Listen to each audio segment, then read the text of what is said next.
Election سے پوچھو ان کا 40%، یہ 80 ہو گئے. ہمارے لوگ کہتے ہیں 80%، 160 ہو گیا. دیوبندی مکتب فکر والے کہیں گے کہ اگر تھوڑی سی ہم رعایت بھی کریں تو 70 تو ہم ہیں. تو ہم 200 میں 250 بن جاتے ہیں، 350 بن جاتے ہیں. تو اس کا تو آسان ہے کہ بھئی آپ سینسس کرتے ہیں، اس میں آپ مسلک کا خانہ لکھ دیں، اور یہ کوئی جرم کی بات نہیں ہے. آپ کے سامنے ایک لیبیا اپنا لبنان ہے، وہاں پر پریزیڈنٹ کرسچن ہوتا ہے، پرائم منسٹر سنی ہوتا ہے، اسپیکر شیعہ ہوتا ہے. تو ٹھیک ہے، آپ سینسس کرنے والے پاکستان کے قریہ میں، گوشے گوشے میں، کونے کونے میں ہر جگہ موجود ہیں، اور سب سے زیادہ تعداد میں موجود ہیں. سوال کا دوسرا حصہ تھا کہ حافظ صاحب کی کوئی ماضی کی کسی بے ادبی کی سزا تو نہیں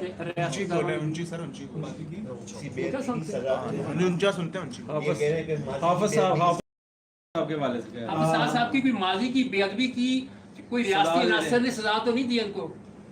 پہلی بات تو یہ ہے، ماضی کے معاملات سیٹل ہو گئے تھے ٹوٹلی، اور پچھلی مرتبہ جو معاہدہ ہوا تھا تو اس میں کیونکہ میں میڈیٹر تھا تو ہم نے ایک گڈ فیتھ میں معاہدہ کیا. اور یہ ہمارا مقصد نہیں ہوتا کہ ہم عداوتیں پالتے رہیں مختلف. ہم تو چاہتے ہیں کہ نفرتیں حکومت اور عوام میں بھی کم ہوں، اور عوام کے طبقات میں بھی کم ہوں.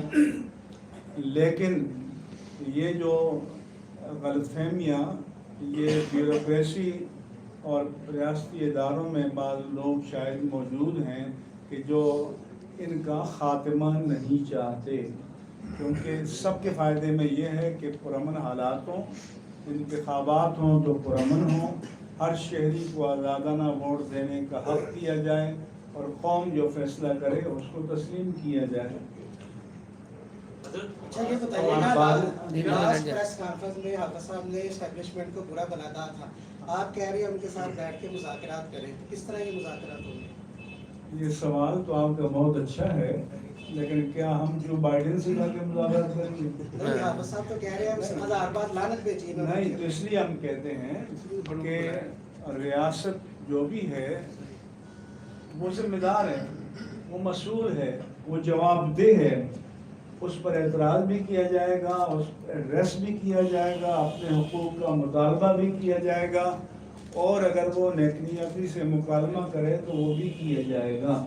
اس لیے نہیں ہے کہ ہم اپنے ملک کے وہ کچھ سیاستدان تو کہتے ہیں کہ ہم یونو میں لے جائیں گے، ہم انسانی حقوق کے کمیشن میں لے جائیں گے. تو ہم نے تو یہ نہیں کہا نا. تو آپ کو ہمیں داد دینی چاہیے کہ مظالم سہنے کے باوجود اور شہداء کی لاشیں اٹھانے کے باوجود ہم یہ نہیں کہتے کہ ہم اپنے قومی ایشو کو انٹرنیشنل فورم پر لے جائیں گے. یہ آپ کے پاپولر سیاستدان کہتے ہیں. مفتی صاحب یہ فرما دیں یہ جو واقعہ ہوا ہے اس کے اندر جو بے گناہ لوگ پکڑے گئے ہیں یا جو ملزمان کی گرفتاری کے لیے کوئی مناسب ٹائم حکومت کو آپ دے رہے ہیں؟ میں حکومت کو کہتا ہوں مناسب کیا، اس کی نیت صحیح ہو تو کل سب کو فری کر دیں. یعنی مناسب کا مطلب یہ ہوتا ہے کہ کام اس کے ان کے بس میں نہ ہو. جب چھوٹے مقدمے بھی وہی قائم کریں تو ان کو وڈرا کرنا بھی انہی کے اختیار میں ہے، وہی کریں گے. اگر کسی پر چارج فریم کیا ہے تو کل تاریخ مقرر کر دیں اور گورنمنٹ کا پراسیکیوٹر کہتے ہیں ہمیں اعتراض نہیں ہے تو سب کلیئر ہو جائیں گے. اچھا مفتی صاحب یہ بتائیے گا لاسٹ ٹائم بھی آپ نے معاہدہ کروایا تھا، اب بھی آپ کراچی سے تشریف لے کے آئے ہیں، آپ کو لگتا ہے کہ اس بار بھی معاملات جو ہیں وہ بہتر ہو جائیں گے؟ اور اگر آپ کے مطالبات تسلیم نہیں کیے جاتے تو پھر آئندہ کا پلان کیا ہوگا؟ میں آپ کو حلفیہ کہتا ہوں، مجھے شوق نہیں ہے، لیکن پورے پاکستان سے اور بیرون ملک سے جہاں ہمارے پاکستانی ہیں، مرد عورتیں مجھے ٹیلی فون کرتے ہیں کہ مفتی صاحب کچھ کیجیے، اس مسئلے کو حل کیجیے. تو اب ظاہر ہے کہ جب ہمارے لوگ ہم سے کہتے ہیں اب ہم کمرے میں چھپ کے تو نہیں بیٹھ سکتے. ہم اپنے مکتب فکر کی نمائندے ہیں, وہ ہم پر ٹرسٹ کرتے ہیں, ہم اعتماد کرتے ہیں. آپ مجھے بتائیں کہ کتنی لاشیں گری ہوئی تھیں, تو لوگوں کا اعتماد تھا کہ ہم نے جا کے وزیر آباد میں کہا کہ آپ کو یہاں سے جب اٹھنے کے لیے کہا جائے تو اٹھیں گے, اور وہ ہمارے کہنے پر اٹھے. تو پھر حکومت کو اس کی قدر کرنی چاہیے کہ اگر اس ملک میں ایسے لوگ ہونے چاہیے کہ جن کی بات کو اپنے پرائے سب سمجھیں. ہم جب بھی بات کریں گے دیانت پر ہوگی, عدالت پر ہوگی, امانت پر مبنی ہوگی, منافرت پر اور انتقام پر مبنی نہیں ہوگی. لیکن جو با اختیار لوگ ہیں وہ لوگوں کو بند گلی میں مت لے جائیں, یہ ان کے اور ملک کے مفاد میں نہیں ہے. مفتی صاحب یہ بتائیے گا کہ کیا پی ٹی آئی کو, میرا نام محسن بلال ہے جی, رفتار نیوز سے ہوں میں, آپ سے بات چیت بھی ہوتی رہتی ہے. یہ بتائیے گا کہ نواز شریف کے دور میں لبیک ابھر کر سامنے آئی, تب علامہ صاحب حیات تھے.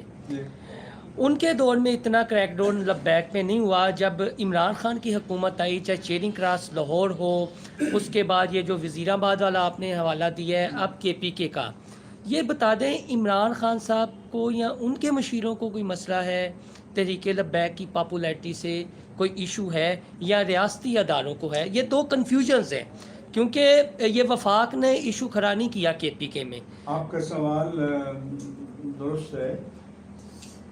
ہر دور کی حکومتوں سے ہمیں مسائل رہے ہیں, لیکن یہ آپ کہہ سکتے ہیں کہ خان صاحب کے دور میں جو جانی نقصان ہے تحریک لبیک پاکستان کا, وہ سب سے زیادہ ہوا ہے.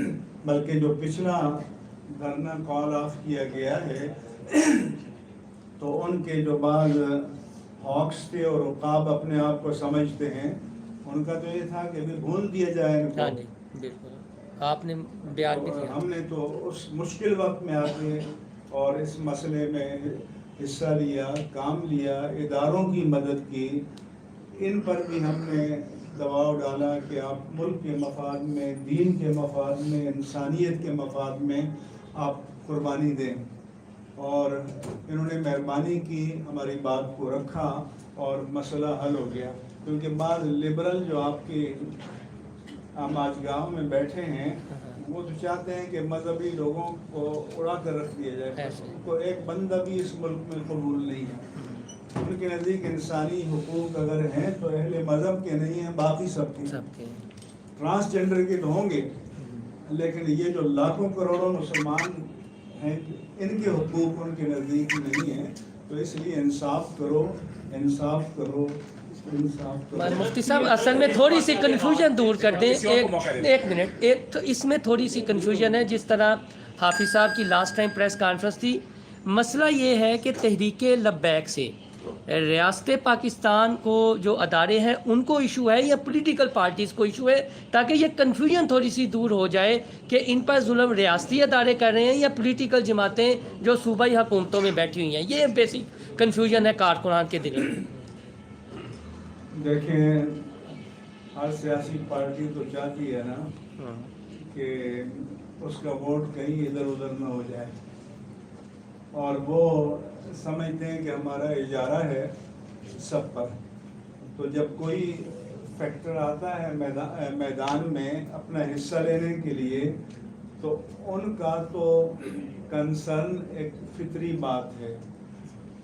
جو ہمارے ادارے ہیں تو اداروں کو یہ پتہ ہے کہ اس پاکستان سے اہل سنت و جماعت سے زیادہ کوئی باوفا طبقہ نہیں ہے, اور اہل سنت و جماعت پاکستان کا وہ طبقہ ہے کہ جس کا کوئی پیٹرن, کوئی مربی ملک کی سرحدوں کے باہر کہیں بھی نہیں ہے.